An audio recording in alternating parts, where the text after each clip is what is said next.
Baik, saat ini kami sudah kehadiran juga Bang Kamarudin Simanjuntak yang kabarnya memiliki bukti baru. Ada temuan yang dikumpulkan oleh tim kuasa hukum ini mengenai aliran dana. Tadi IPW sudah menyinggung aliran dana ke DPR, tapi bukti tidak valid. Dan sudah dibantah juga ya Bang ya sama Bang Nasir. Kalau dari Kamarudin Simanjuntak seperti apa Bang Kamarudin versi Anda?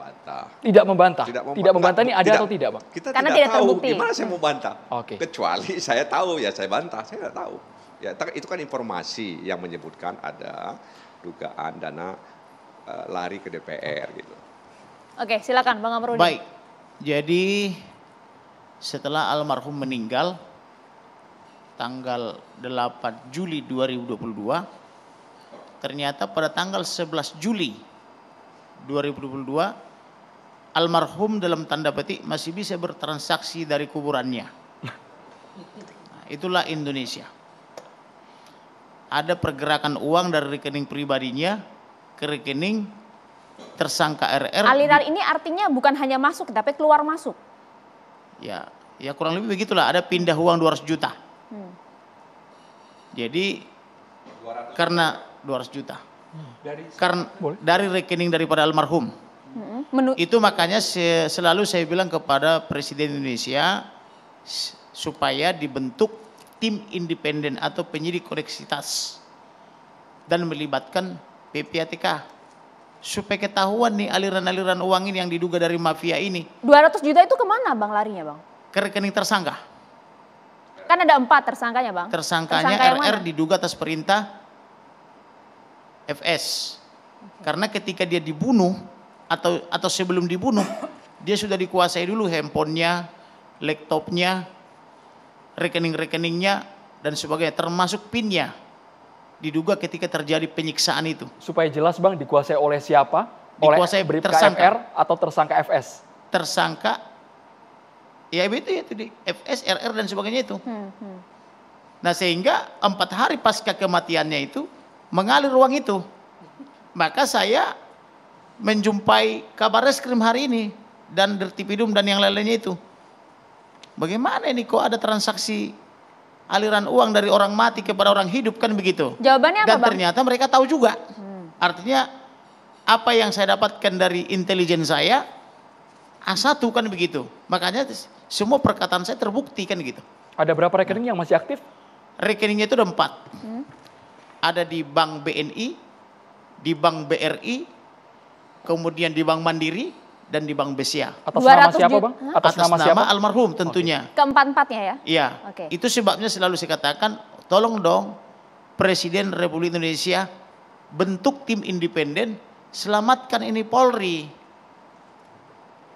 Kan begitu, libatkan PPATK. Begitu loh. Oke, dan Dari 200 awal juta, saya Bang.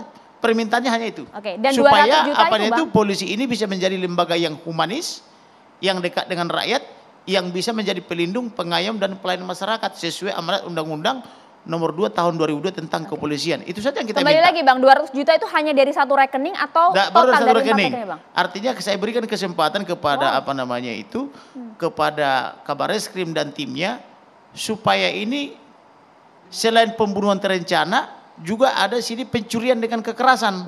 362 junto 365. Kemudian ada juga pencucian uang dengan ancaman 20 tahun. TPPU kan begitu. Jadi sudah ada ancaman 340, junto 338, junto 351 ayat 3, junto pasal 55, 56 sesuai surat kuasa yang saya buat.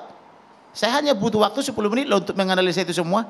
Kemudian saya temukan lagi setelah meninggal ada aliran uang dari rekening orang mati kepada rekening orang hidup. Kan ada gitu. juga yang menyatakan jangan-jangan itu harta, uangnya milik Verdi Sambo yang dititipkan ke Brigadir J. Di 4 Memang rekening tersebut. berdasarkan laporan ke saya dari intelijen saya ya, itu disebutkan dana taktis. Tetapi benar apa tidak kan biarlah penyidik yang mengungkap ini. Tetapi kalau saya tidak berkunjung hari ini ke Barreskrim. ke Barreskrim mengatakan itu, mungkin itu selamanya gelap Dana taktis ternyata. untuk apa ini Bang? Dana taktis untuk apa? Ya informasi dana taktis. Makanya saya bilang Pak Presiden tolong dong supaya jelas ini aliran-aliran uang ini dari mana dan kemana. Dana Karena taktis ini diduga apakah ada mengalir sampai hubungan- jauh kan begitu. Bang, apakah dana taktis ini ada hubungannya juga dengan Satgasus yang memang non Kan struktural sudah saya Polri? katakan dulu, ini kan motifnya kan di situ. karena apa namanya ada wanita cantik, bertengkar suami istri, kemudian si istri mengancam, akan saya laporkan kamu, kan ibaratnya kan polisi Toba yang ngancam nih kan, kepada pimpinan terkait dengan si cantik ini dan terkait dengan apa ini transaksi-transaksi yang diduga dalam tanda petik ini gelap ini. Kan begitu, atau transaksi haram ini kan, uang haram kan gitu kan. Nah, karena ada kepanikan direncanakanlah pembunuhan karena diduga almarhum ini memberitahu si ibu, kan begitu sebetulnya konsepnya kan dari tanggal 21 Juni. Nah, ternyata saya terus melakukan penyelidikan, ada uang mengalir dari orang mati kepada orang hidup. Ini Nah, tuduhan kan cukup ajaib serius ini. juga ya Bang Kamarudin ya. Mungkin Prof. hanya Kiki. di Indonesia yang terjadi begitu di seluruh dunia kan Iya. gitu. Prof. Kiki, ini Nah, tudingannya yang cukup kita serius. sayangkan, kemana wakil rakyat? Kok diam-diam saja kan begitu? Nah, itu yang kita pertanyakan. Wakil kalau rakyat itu ada langsung dari Komisi ada di 3. hadapan Bang Anda, Bang Nasir. Kamarudin. Wakil rakyat Begitu. tadi Sudah banyak menegaskan, PR-nya nampaknya Bang Nasir. Gitu loh. kemarin sedang reses dan sekarang akan Baik. langsung usut tuntas ya, Bang Nasir Jamil. Iya, jadi saya katakan tadi ada public complaint, ya.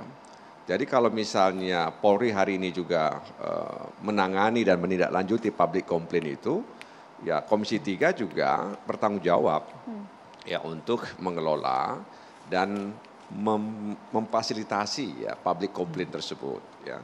Nah, karena itu apa namanya tadi dugaan-dugaan ya terkait ada apa namanya transfer dana dan lain sebagainya. Dalam pandangan kami ya itu kan ranah aparat penegak hukum ya untuk menyelidikinya. DPR itu lebih kepada kebijakan ya.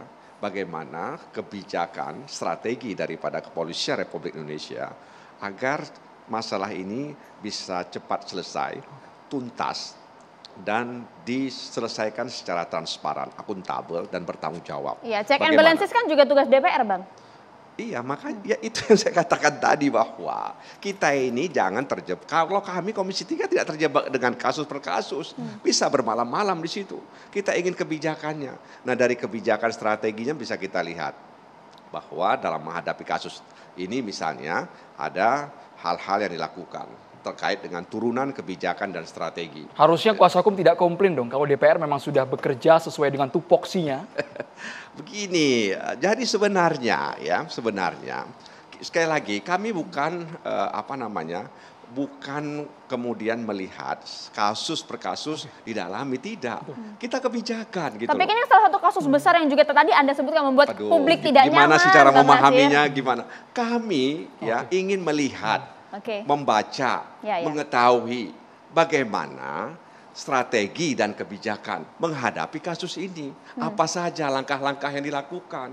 Dan Ya itu kan? nanti pada Karena saat apa? rapat kerja. Jangan nanti kemudian kami terjebak atau dituduh mempolitisasi ya kasus ini.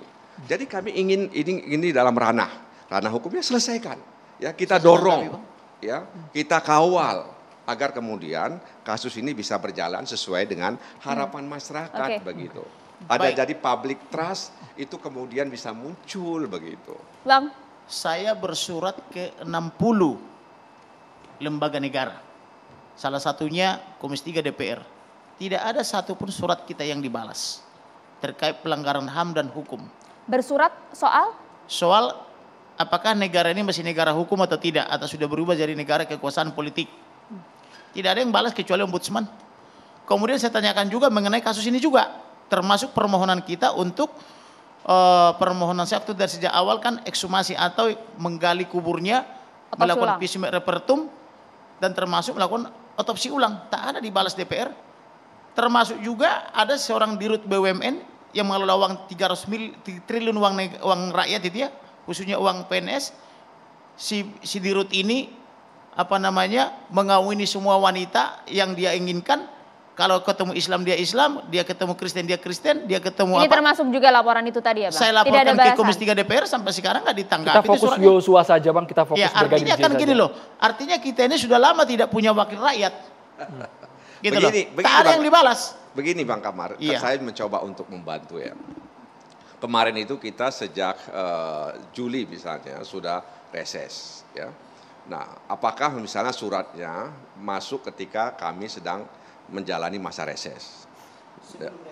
Ya, kalau Sebelum, Bang, katanya. Ya nanti saya sendiri nanti coba akan mempertanyakan dalam rapat internal ya terkait dengan surat yang dibilang oleh Bang Kamarudin tadi. ya soal itu, sehingga kemudian nanti ya kalau ada kesempatan lagi kita sampaikan terkait dengan surat-surat yang dialamatkan kepada Komisi 3. Karena biasanya Bang, surat Komisi 3 itu biasanya kan ada apa istilahnya ke pimpinan dulu, kemudian dari pimpinan baru didisposisi ke komisi-komisi terkait. Ya, nah nanti kita coba tanya ya terkait dengan surat yang alur Pak Kamarudin administrasinya ya, sebutkan Bang tadi. Nasir ya, itu ada alur administrasinya di DPR. Ya di mana-mana seperti itu menurut Oke. saya, bukan di DPR Saya saja. kirim surat langsung ke Komisi 3 DPR, tidak pakai ada juga yang ke ketua, ada yang langsung ke Komisi 3. Tetapi ajaibnya tidak ada yang pernah dibalas. Yang lebih lucu lagi di apa namanya itu Kompolnas. Surat dari 2021 sampai dengan 2022 sekali jawab semua dari banyaknya surat.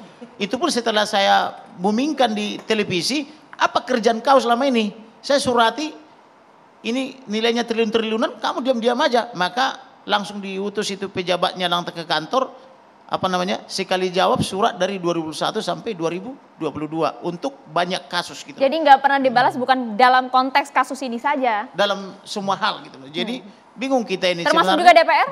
Termasuk DPR. DPR juga Bang Nasir. Waduh. Ya, saya kan bukan, artinya begini, kalau memang ada itu kan berarti kalau misalnya suratnya sampai kemudian ada disposisi pimpinan tidak dibalas, karena itu kan lembaga politik, ya pimpinannya itu kan kolektif kolegial, nggak bisa misalnya ketua Komisi 3 membalas surat itu, dia kan harus musyawarahkan dengan pimpinan lainnya, bahkan dengan kapoksi istilahnya. Ya, dengan ketua-ketua kelompok fraksi yang ada di Komisi 3. Dicatat dulu berarti untuk saat ini ya? Bagaimana? Dicatat dulu untuk saat ini. Ya kalau misalnya Bang Kamarudin malam ini ada bawa surat itu kasih sama saya, ya biar saya sampaikan nanti dalam rapat internal hari Kamis. Langsung ditindaklanjuti Bang ya? Ya bukan tidak lanjut, saya sampaikan begitu kira-kira. Oke. Baik Bang Kamarudin, jadi harapannya untuk wakil rakyat seperti apa dalam kasus Brigadir Yosua ini? Harapan saya supaya anggota DPR itu khususnya karena mereka membidangi HAM dan hukum, supaya lebih peduli kepada rakyat, karena harapan rakyat itu kan sudah diwakilkan kepada DPR. Jadi kalau rakyat bersurat atau memohon perlindungan ya tolong diberikan kan begitu. Kepada siapa lagi rakyat ini mengadu? Kalau semua rakyat mengadu ke saya, emang Kamarudin siapa kan begitu? Paling saya sebelum tidur meneteskan air mata dan mengadu kepada Tuhan Elohim, kan hanya begitu aja yang bisa lakukan. Yang bisa saya bantu, saya bantu. Bahkan ada banyak surat juga yang terkait dengan kemaslahatan rakyat. Saya surati juga nggak dibalas-balas. Akhirnya ada juga yang sampai saya gugat ke pengadilan. Termasuk Presiden sudah 7 kali saya gugat dalam 1-2 tahun ini gitu loh. Termasuk menteri-menterinya kan begitu. Kita juga ingin dengar respon dari Bu Irma, kemudian dari Bang Manajer dan juga dari Prof Kiki. Tapi usai jeda sesaat lagi pemirsa.